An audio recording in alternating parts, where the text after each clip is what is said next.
kabayan. Natin yung panang baka. Laki ng panang baka eh.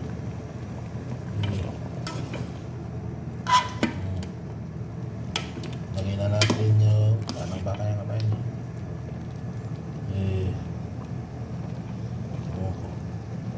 Bukong tiutong. Hindi na bukong tiutong kabayan.